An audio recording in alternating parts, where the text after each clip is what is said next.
Well, joining me now with more analysis on this historic prisoner exchange is Malcolm Jorgensen, who's a lecturer at the US Studies Centre who specialises in international law and its influence on the military.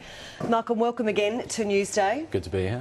Politics aside, obviously, this would be an incredibly emotional day for the parents. You can't imagine getting a call from the President saying your son is being returned to you.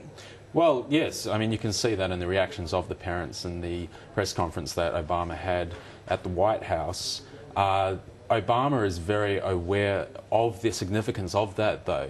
So this human element to the story is very important, of course, but it does have a political significance in the sense that this is a story that Americans can connect with and see that this is a concrete achievement of the administration, where there have often been few in terms of foreign policy, and that will assist the acceptance of the somewhat controversial policy taken by the President. Yeah, on that, some members of Congress have criticised the fact that 5 Taliban sympathisers and potential insurgents have been released from Guantanamo Bay. Among them was Mohammed Fazl, who allegedly killed thousands of Shiite Muslims. Do you think that criticism is warranted?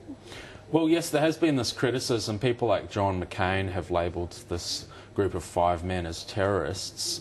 But that criticism does have to be tempered with what are the overall strategic objectives of what the United States is doing here. And so, yes, absolutely, it's somewhat of a compromise that the United States has released these individuals from Guantanamo Bay.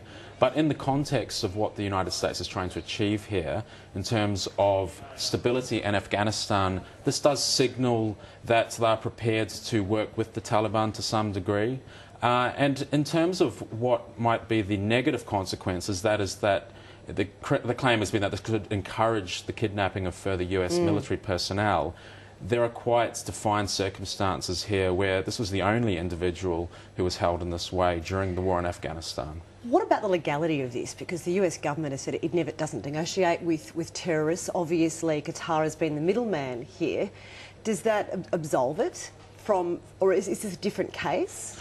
Well, it's more a political calculation of the United States taking a strong stand and saying that it will not negotiate with terrorists. And it's important for diplomatic reasons to keep saying that. But there have been plenty of exceptions in American history, such as Ronald Reagan working secretly with Iran, for instance, to gain hostages back from that country through trading arms. And so this absolute prohibition, which is stated, is always subject to some exceptions. And for instance, these negotiations have been done indirectly through the Qatari government.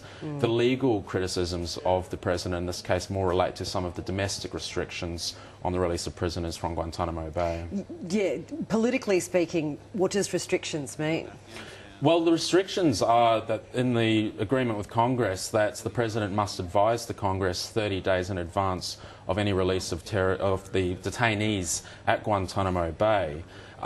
In this case, the President has absolutely not done that.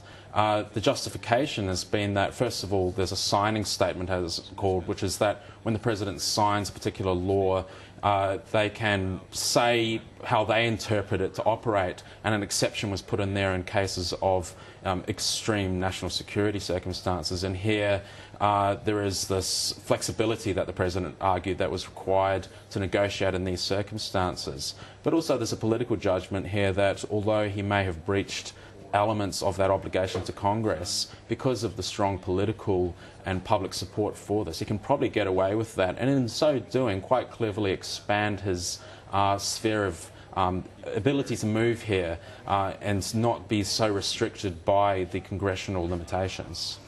Australia still has 1,500 soldiers in Afghanistan working with the International Security Assistance Force. All troops are going to be withdrawn by the end of 2016. 40 Australians have died in that conflict. How do you think history is going to view this chapter?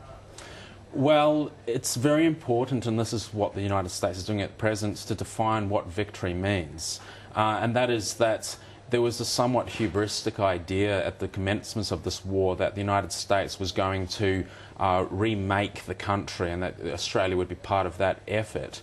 In fact, it was always really about targeting a specific security threat that Afghanistan had harboured the terrorists who were responsible for 9/11 and could have possibly then been behind further attacks. The way that the United States is now defining this, and this is relevant to Australia, is that it's more just about creating stability, and that it's going to be a somewhat ugly situation, if you like, having to work with the Taliban and so forth. But if at the end of the day there is greater stability in that country, it won't have been a hopeless war, and there will be something achieved in terms of stability, even if it's not the kind of idealistic outcome that might have been hoped for at an earlier point. Well, I guess we will see. As always, a pleasure to have you on the program. Malcolm Jorgensen from the US Studies Centre. Great to be here.